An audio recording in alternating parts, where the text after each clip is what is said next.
అన్ని రికార్డ్స్ అంటే ఉంటాయి. మీకు ప్లస్ ఎంత ఉందో మైనస్ కూడా అంతే ఉంది కదా. మైనస్ తక్కువది అనుకుంటా. ప్లస్ 90 ఉంటే మైనస్ ఒక 2, మైనస్ కూడా ఏం లేదు. అది మైనస్ కావాల్సుకొని ఇందాక నేను చెప్పిన రాజకీయంగా నన్ను దొక్కనీకి ఇవ్వాలి కాదు, ఎప్పటి నుంచో ప్రయత్నం చేస్తుండ్రు. ఇక నన్ను దొక్కలేరు, ఇక నన్ను దొక్కలేరు, నన్ను ఏం చేయలేరు. ఈ 2-3 విషయాలలో నన్ను బ్లేమ్ చేసి ప్రజలలో తప్పుదో పట్టించి నాకేదో చేయాలనుకుంటున్నారు. నా ఉనికి నుంచి భయపడి ఇవన్నీ ప్రయత్నాలు చేస్తుండ్రు. ఈ మర్డర్ కేసు అనే విషయము, ఇంకేదో కేసు ఏందనే విషయము, అన్ని ప్రూఫ్స్ ఉంటాయి, ఎఫ్ఐఆర్లు ఉంటాయి, స్టేషన్లు చెప్తారు, ఎవరైనా చెప్తారు. ఇవన్నీ నన్ను దెబ్బతీనికే. రైట్. అదేవిధంగా చింతల రవి గారు ఎందుకు కార్పొరేటర్గా పోటీ చేయాలనుకుంటుండు అంటే ఏం చెప్తారు? చిరకాల వాంఛన అది, ఇది ఇవాళ కాదు. నేను ఫస్ట్ టైము ఇక్కడ కౌన్సిల్ అయినప్పుడు ఎల్బీనగర్ మున్సిపల్ కౌన్సిల్ ఉండే అప్పుడు నేను యువమోర్చా అధ్యక్షుడు ఉంటే అప్పట్లో మున్సిపాలిటీకి.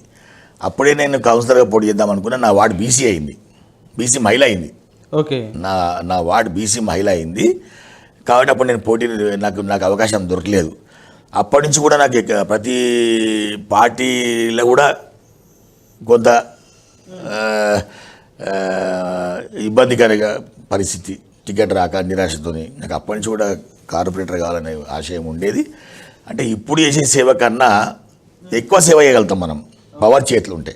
ఇప్పుడు నా సొంత డబ్బులతో చేస్తాను నేను. ఇలా మొన్న కరోనా విషయంలో సొంత నిధులు ఇక్కడ వసూలు చేసో వాళ్ళ దగ్గర తీసుకొచ్చో చేసేది ఉండదు.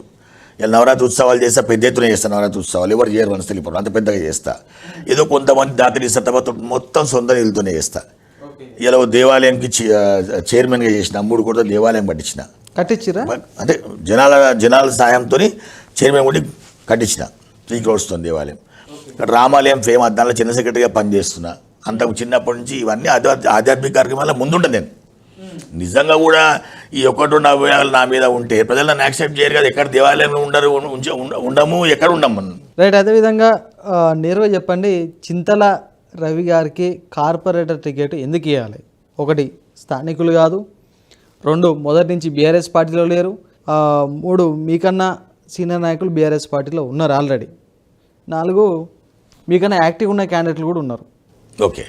ఎందుకు ఇవ్వాలి మీకు? అసలు ప్రతినిత్యం ప్రజల్లో ఉండే వ్యక్తిని, ప్రతినిత్యం ఏదో ఒక కార్యక్రమం, కానీ వాస్తవానికి ఏదో ప్రోగ్రామ్ చేయాలి. వాస్తవానికి బీఆర్ఎస్ పార్టీని నమ్ముకొని ఉన్న నాయకులుగా మాత్రం ఉన్నారు కొంతమంది, మీలాగా పార్టీ మారిన నాయకులు కాకుండా. బీఆర్ఎస్ పార్టీ నాయకులు ఉన్నారు, నాయకులుగా లబ్ధి పొందినరు. కానీ ఇలా పార్టీని పట్టించుకొని పార్టీ కార్యక్రమాలు చురుగ్గా పాల్గొంటున్నారా? ఉట్లాట ఉందా? ఇప్పుడు బీఆర్ఎస్ పార్టీలో నేనున్నా 10 సంవత్సరాల నుంచి ఉన్నా.